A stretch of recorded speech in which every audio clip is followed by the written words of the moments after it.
welcome to Strengthening Your Personal and Professional Brand Using Social Media, part 2 to our session held last June. So my name is Victoria Hamilton. I'm an order manager supervisor in our customer success group, and I'll be facilitating today's meeting on behalf of Living Women. And also Molly here, she's assisting in monitoring Skype window. Any questions that may come in, feel free to send Skype questions at any point. Sorry, gotta drink some tea. So, in today's session, Softchoice's very own Carrie Millen, Senior Manager of Sales Training, will show us how to create a powerful personal brand in the complex world of digital media. This session fits into the Social Impact and Engagement Month calendar, and I hope everyone has had the opportunity to attend some of the insightful sessions that have been held thus far. We'll have plenty of time at the end of today's session for questions. If you have questions, and we hope you do, please submit them via Skype.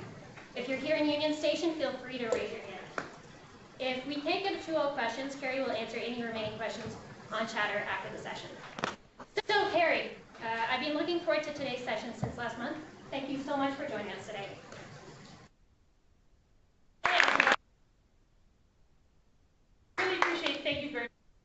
Really appreciate the chance to talk to everyone about something that's very passionate and something I'm very excited about. And I'll flip through because I forgot to throw up the photo. Yes, I might have lost some hair from that photo. It's gone. My 17-year-old and I went out for her birthday, and she got very fashionable. And I got shocked by thank you very much. Appreciate that. So you are here today to talk about strengthening your brand using social media, and really how do you lighten it up with social purpose and passion. And for those of you that are watching on your screens, you can't see anything in this bottom right-hand corner, but I promise there's only 2 other slides where you're going to miss. And same thing with you here. There's just 2 we can't figure out. We work at a technology company. Sarah might be able to know how to make this disappear. Oh, yeah. So I really appreciate your chance. We'll go through. We're going to talk for about 20 to 25 minutes, and then we'll open it up for questions.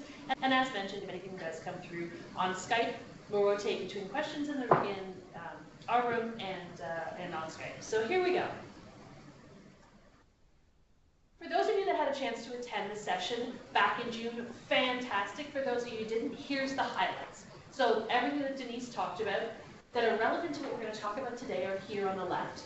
She talked about you have to establish your own brand, and most importantly, quantifying results, self-promoting, acquiring new skills, building a network, being professional, creating your own opportunities, having your personal elevator pitch, and taking a personal inventory. And so those are the things that are most relevant to what we'll talk about today, and you'll see these come back up about 4 times throughout this presentation, and we'll connect up social to this part of your brand. And we are all about strengthening our culture of execution and accountability, so here's what's actually happened since June. The Seattle office has really taken this to heart and are actually now have assigned homework to everybody. They're inventorying their strengths, they're talking to their board of directors, someone from the board of directors or a friend, and then they're actually going to workshop some of those sessions together. So as you go through today, keep that at the back of your mind. What have I heard from Carrie today? And as a result, what should I, that's meaningful for me, and what am I going to do to actually execute? So, as I said, I have a 17-year-old who is in love with Harry Potter, so I thought I would use this as a great analogy, and I'm going to see Potted Potter tomorrow night in Toronto. So it was very apropos. You've got 2 choices. You can show up on social media and be like Harry and Ron in this example, which means you were here, you had to come to the Yule Ball, you don't want to be at the Yule Ball, but someone told you you needed to be on social. So you can just decide to be the wallflower. Remember, grade 8 dances? Or you can decide to be Hermione, and you can really light up the ball and light up social, let your personality come out, and just stand a little bit taller. So as we go through, I'm going to challenge you to be like her, not like them. Sound good? So how much is a good social media profile worth?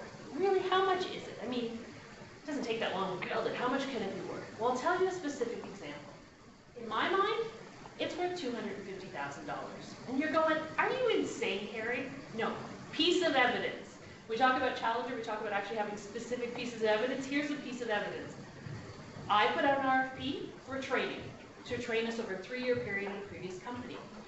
Bid number 1 came in, $250,000. This person, it was a man, he had a fantastic social media profile, was engaging, was sharing lots of insights. Person number B, salesperson number B, $250,000. She had not updated her social media profile in over a year. It didn't even say she was working for the company that she was selling from.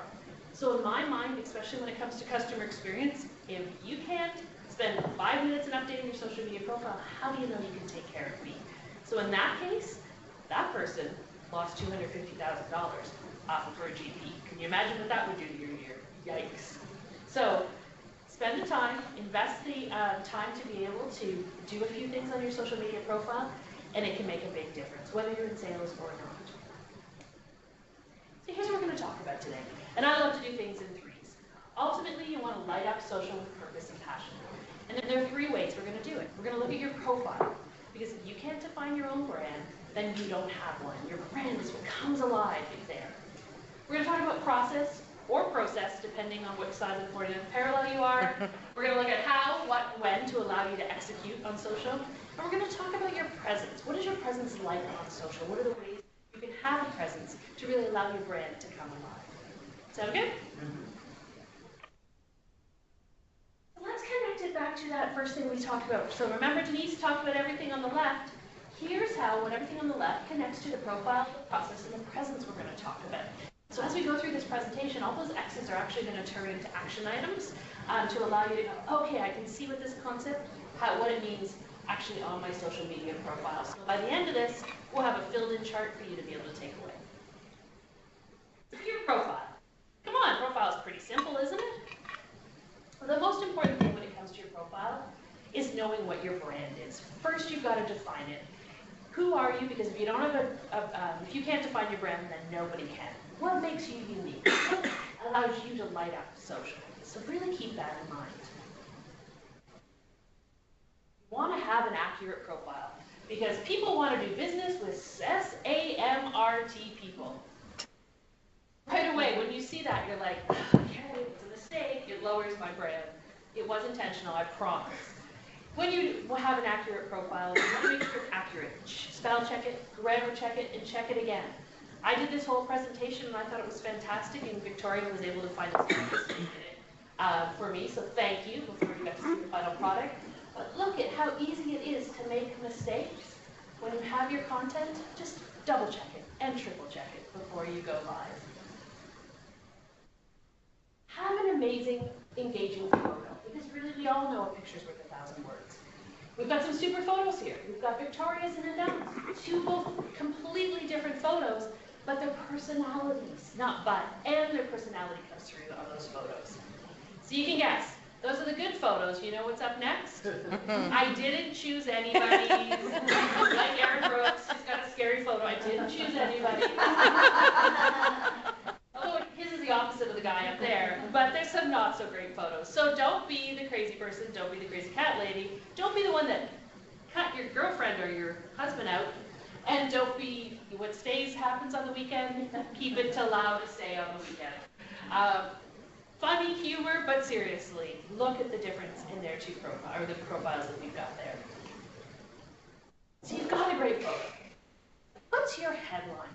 And this is where people don't default with what actually, because they can actually suggest, whatever you put in your job title, they suggest to put in your headline. But why be like everybody else? We talk about in Challenger about being that 53%, and if you have the chance to make a difference, make your headline purposeful. Give them a compelling reason to connect, because when somebody looks at your profile online, they see your face, they see your name, and they see this headline. That is all they have to choose when they choose to engage. So make it stick.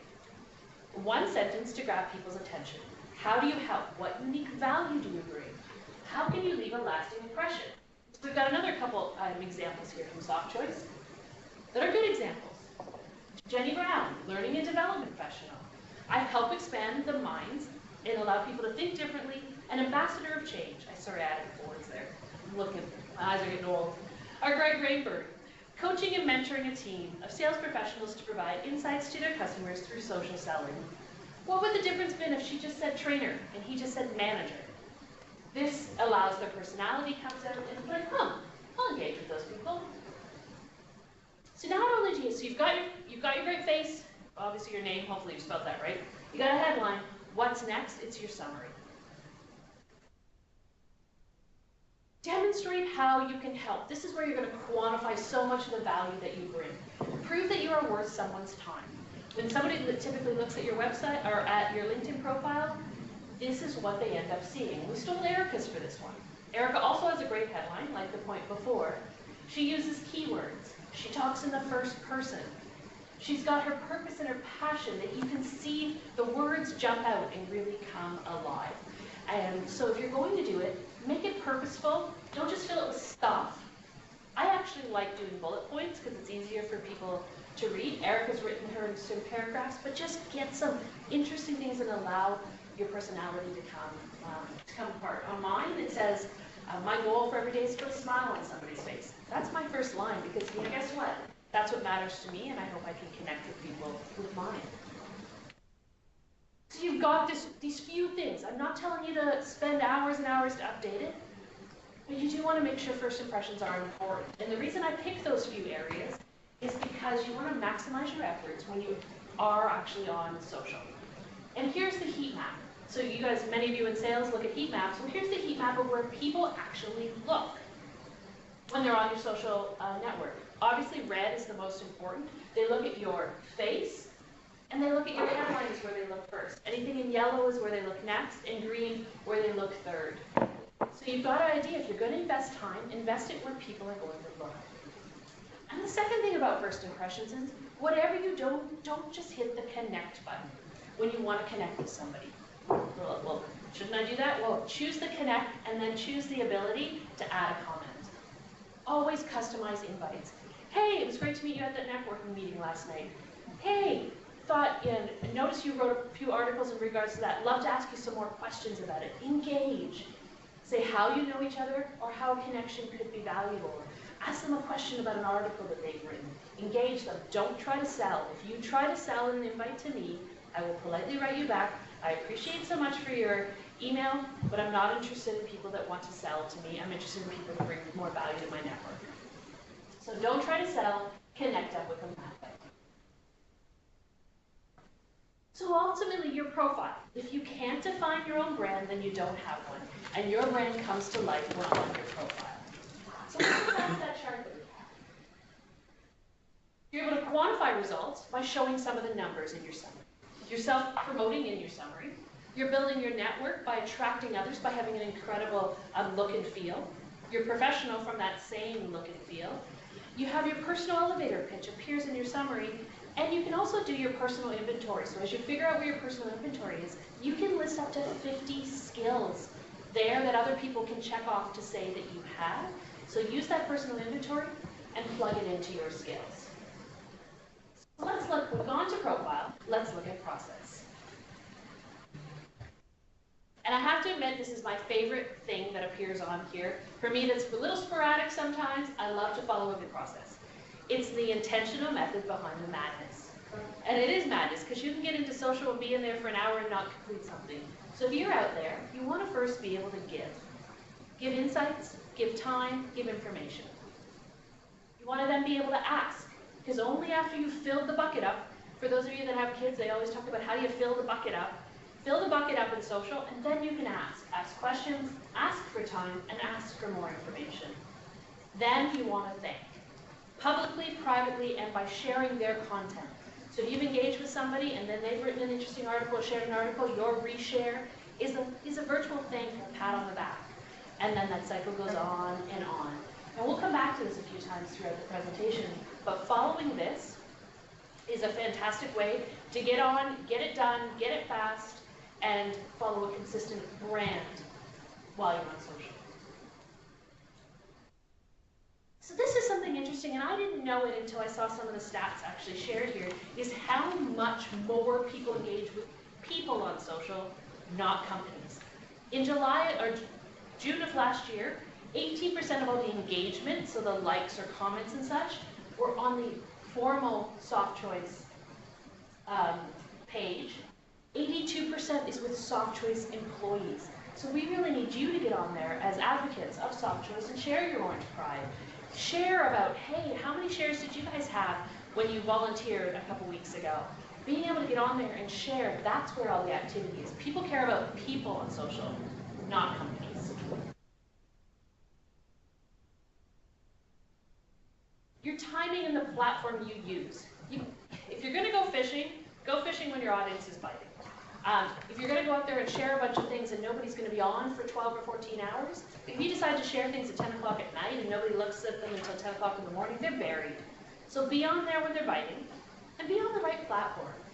LinkedIn is definitely the most best place for professionals. Facebook is more consumers, so if you do happen to have your own, side business or other things that you do, Facebook's a great way to talk to people. Twitter is what I really like for quick hits. When I'm at conferences and I want to go, hey, this is super awesome. I saw some of the shares that were out there at the Microsoft event this week. That's great for Twitter. Or hey, come by and see me at booth 123. Fantastic thing for Twitter. If you want to add substance or value, you're going on LinkedIn and actually putting something of some substance there. And you have so much internal support to make this easy for you. The marketing team has made it easy for you to engage. You've got Echo. It's like, hey, I've made you your meal. Here, it's all ready to go. It's relevant served up content. It's easy to share. You can do it off your phone. And there's awesome contests. I was just talking to Jeremiah, one of the coaches, and he won a contest again because he shares every single day. And don't forget, you get the security headlines and reasons to call email. It's all there. Copy, paste, and Bob's your uncle, or Dan, or whoever your actual uncle is. So the process. We've just talked about the how, the what, and the when to execute. You don't have to be on there long. You just have to be on there effectively. So how does that process connect into Denise's thing? You're able to quantify results because you can actually ask other people for recommendations when you actually are on there, or give recommendations which quantify some of the things you can do. You can acquire new skills by asking questions. You can build a network by giving to your network, giving more information, which in turn gets your name and your shares out there. You're professional by how you interact. And you're creating your own opportunities by giving before you are asking. So that leads us into our third area, which is presence. So it's kind of the fun area. The first two are about sort of what you need to get, the basics you need to be on social. Now, how do you make it come alive and really light it up? And really be that Hermione walking down the stairs at the ball. There's three main areas. Just see three is used a lot here. It is all about variety is the spice of life. If you don't want to just share, and you don't want to just create or just contribute, you want to have a variety of all those things. And sharing, finding articles that are relevant and thought-provoking, and sharing them with your audience. Creating, writing, original content, and or creating videos and sharing them with your network or groups, because you can only share, only people can share within groups. And or contributing, commenting on other people's things, writing recommendations of other people that have great skills. So we're going to go through all three of these in the next few slides. So let's talk about sharing. My pet peeve is to always add a personal comment with a share. When you get something on Echo, get served up, and there's a blurb. Customize it. If that's not your words, put your own things behind it, and ask a question. Hey, what do you think about this? How are you adopting this? What's your plan? What are you going to ask a question to elicit a response? You can share from Echo, LinkedIn, or really any online reputable source. If it's Bob's technology company that's written a really interesting thing, maybe you look for something that's got a little more credibility, the National Post. But here's the neat thing. Only people can share in groups. Companies can't share in groups. So if you're involved in either a local group based on the territory if you're in sales that you're selling in, if you're involved in women in IT, something to do with STEM, only people can share in groups, not companies. So that's why not only choose to share through your whole network, but share in groups. You really want to share your 2 cents, because look at this. 3 times, peers and employees are 3 times more trusted than the CEO. Sorry, Vince. And 8 times, the content shared by employee gets 8 times more engagement than the content shared by the company. So if the company does share it, your retweet or reshare of it is going to get 8 times more engagement than what actually came out from the company. So really encourage you to get up there and get on there and share. Create. And this is the creative bone that I have in me. If you can't find it, make it. Because guess what? Everything hasn't been written or created yet. This is a Joel Marriott special. Focus on something you are so positively passionate about or negatively passionate about. Like, I can't believe that this is happening. Because most of social is here in that bell curve. It's the same old with a different thing spin on it. You want to be able to make it come alive. If you're going to write an article or create a video, which you can completely do, just hold your phone up and be able to create a video, there are 3 things to keep in mind. And these came from Kevin Hendricks, actually, in talking about all communication and action. Succinct. Choose your words wisely. Be focused. Share content that elevates your brand. And have a bias towards action. Challenge others to action. If you're going to create a video or write an article and you don't want someone to do anything different, then it's probably not worth your time or their time to read it. So challenge them to do something different as a result of your content. And I promise I actually will follow that rule at the end of this. So let me give you an example. This goes back to that same 17-year-old that's going to Harry Potter with me this week. She wasn't always that little. So I personally have a passion for sales and selling. If you haven't figured out already, manager of sales training, it's kind of in the title. But I also have a passion for my kids. And many years ago, when we are talking grade 3, so now if someone's going into grade 12, we're talking 9 years ago, I received a letter from my devastated daughter. Mom and Dad, this is why I need a dog. And throughout this letter is when they start to learn persuasive writing. In grade 3, they start to learn how to sell an idea. And I took my passion for sales, which I could have written an article about sales. Or I could have just posted a picture of my daughter's thing, but I didn't. I combined those together and actually wrote an article about why everyone is in sales. That's unique. If you think about Joel's picture from the slide before, it's something I'm positively passionate about. So what do you have? How can you connect your real life and your work life and things that are relevant, put them together, and be able to create content? Did she get the dog? Yeah, 2 years later. So the question was, did she get the How dog? long was the sales cycle? Exactly. But here was the challenge. That note came home. I said, okay, fine. You win, because the teacher wrote, how could she not have a dog? Save I know, Miss Smile Hall. Save $500, Kaylee, and you can get a dog. She saved $500 in 2 years. Every birthday, every graduation gift, everything she did. And she came up with the $500, and we said, fantastic, we went and got the dog, and she got to keep her money. It was like, she was happy as all could be, but yes, and that dog she's 6 years old now, just turned 6, and love of Kaylee's life, and the best thing to ever happen. So she did get her dog. So I couldn't put it up there if she didn't get her dog. Doherty, I should put a picture of Doherty, she's pretty darn cute. So so not only can you create, you can also contribute. You see our cycle up here again. I'm going to encourage you to avoid the like button. And you're like, why? The like button is so easy. It's like the easy button from Staples. If you fill your activity feed with Carrie likes this one, Carrie likes this one, Carrie likes this one, when you do want to say something, it's like, and your actual things you want to say are hidden there. So if you're going to look at it and you actually think it's an interesting article, say something about it or reshare it, rather than choose the like button. Because then the stuff that's on your activity feed when someone first looks at you is stuff, things you think about, not just like. So it's very important. Comment on articles, say something about it. Really appreciate that. That made me think about this. Comment, and in your groups, answer and ask questions. Share content, but don't try to sell Softchoice if you're there in sales. Talk about insights that, hey, did you realize that, this interesting fact about hybrid IT, people tend to overspend by 30%? Oh, I didn't realize that. Engage them and ideally entice them offline so you can have a conversation. But don't try to say, oh, that Softchoice can fix that for you. Be more, what's the word I'm looking for? Suave? More, the word's not coming to me, which is quite strange, but yes. What, pardon? Nuance. Be nuanced, it's your brand. And use the hashtag and the @ to give recognition. Dear Bob Smith, thank you so much for that great thing. I really appreciated that. Because then it elevates their brand and it elevates yours. So when you are on there, be intentional with every contribution.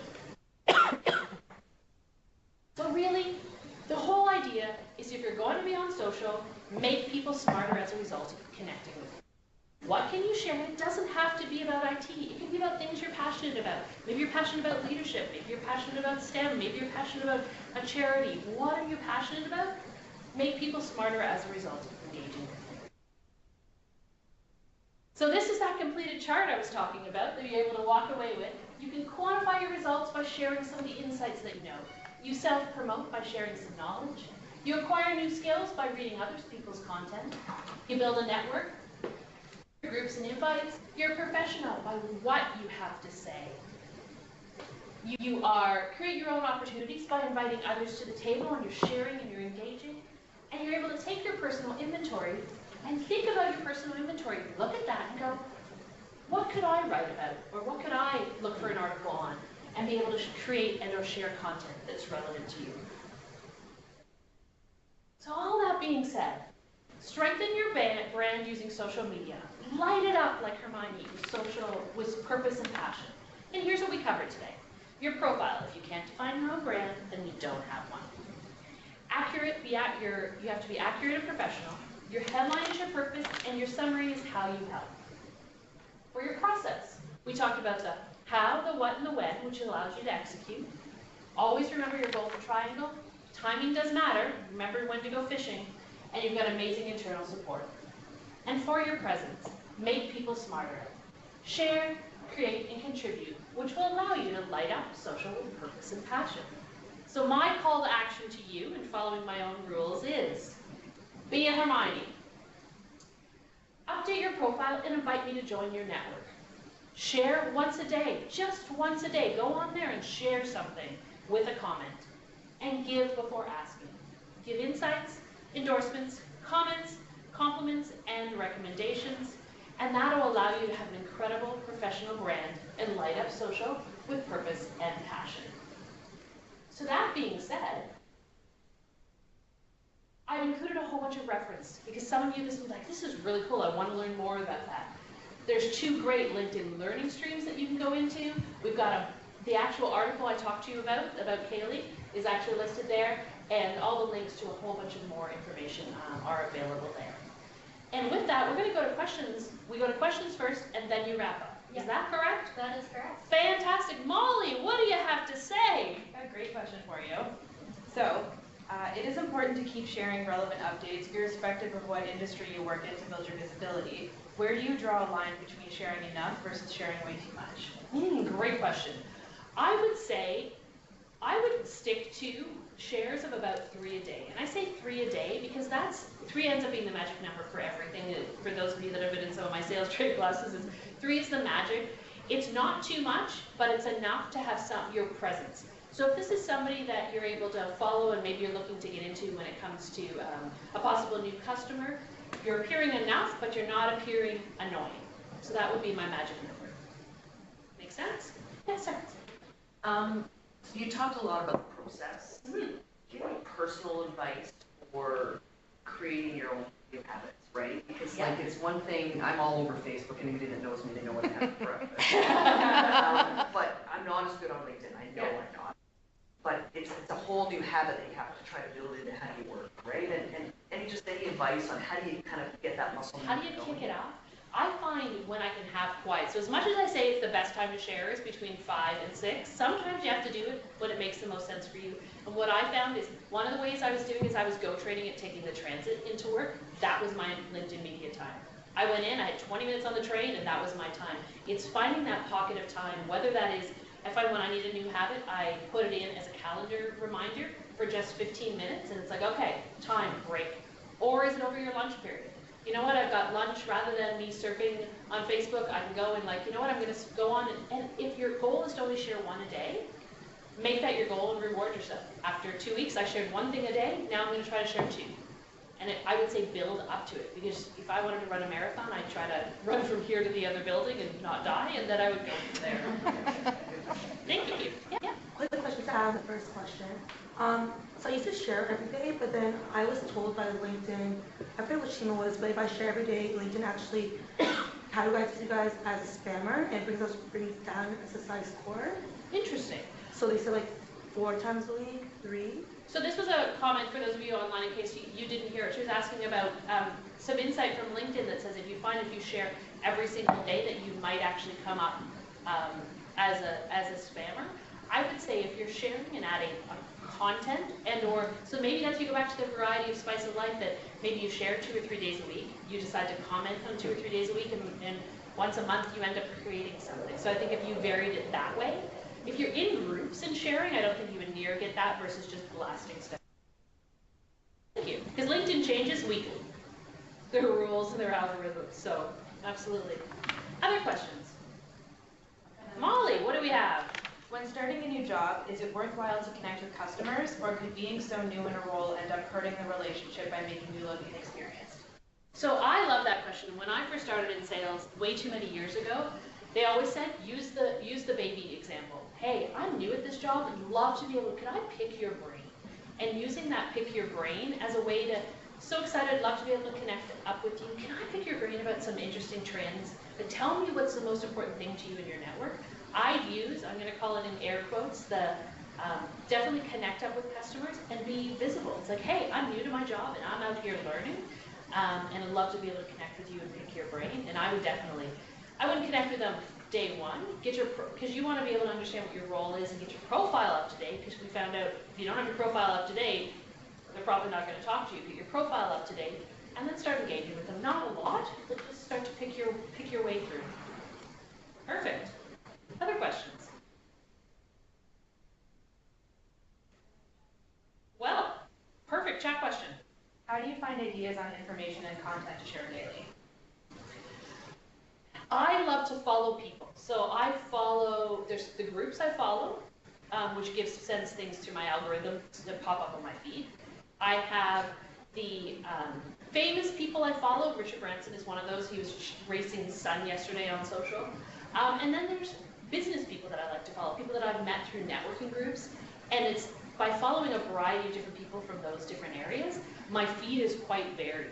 Because I've got learning and development feeds, I've got sales stuff, I've got technology stuff, so I'm able to, I'm going to share a technology thing today, and then maybe next week I'll share a coaching thing, so I've got a variety of things coming in, so I've got quite a diverse selection being able to do that between groups and people.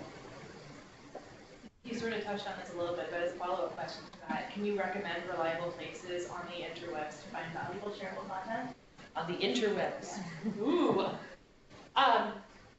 I find it's going back to your personal inventory and what you are interested in. When I first started doing this, they actually said to share 70% about things you're interested in and only 30% about your company. I think that's changed as social has evolved. Harvard Business Review, going on, lots of stuff. Challenger has a whole bunch of stuff out there in regards to sales. It is going into industry, following different magazines and things like that. Those are more good ones on the interweb. Question?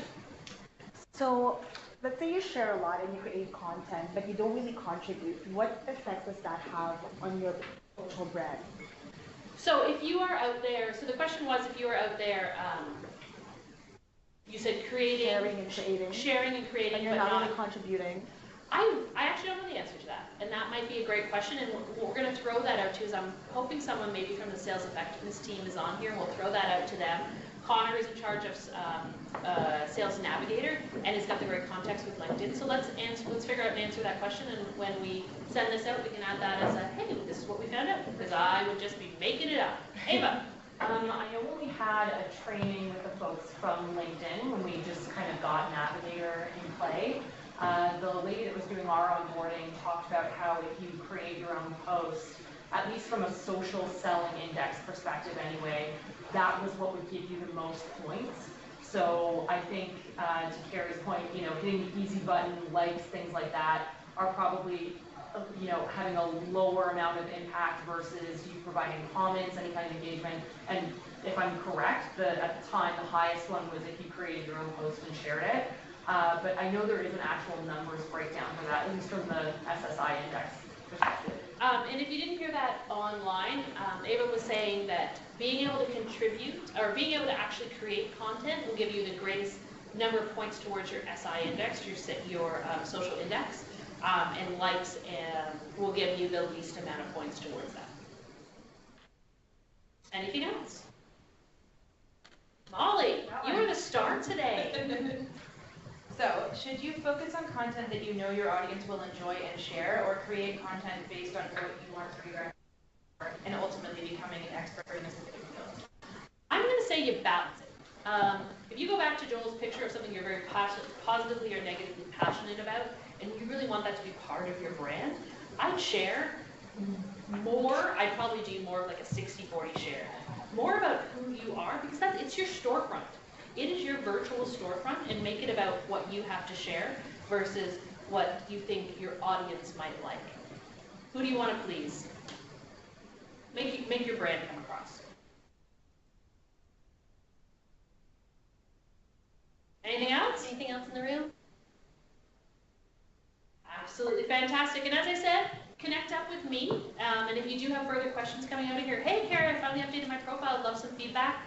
Be glad to be able to help you out, and you can ping me. With that being said, we'll let Victoria come up and wrap it up. 1 minute, I swear. So if anyone has questions after the fact, please feel free to send them along. We'll get answers from Carrie. We'll post them up on Chatter. And of course, Chatter is our internal resource to share. So if you want to post on Chatter, if you enjoyed today's session, please use hashtag #OneStopChoice and tag the Leading Women Committee. We'll love to see that. Obviously, the social impact and engagement month continues through this week and next week with an executive engagement session tomorrow with Lisa, one on Thursday with Vince, panel next week with several individuals from a few different organizations, RBC being one of them. So please attend as many of those as you possibly can. And thank you all for joining today. This presentation, where do you get it from? It'll be on Chatter. I believe everything is going to be posted on the Diversity and Inclusion portal off of Spot. And we'll also be posting next week about the previous weeks. Just the links. Yes, absolutely, yeah. Embedded So if you remember on Monday, there was an email that went out from One Stop Choice that listed last week's sessions with the links to go in and watch. So we'll definitely get that out to everyone on Monday. Awesome. Thank you, everyone. Appreciate everyone. Thank you so much.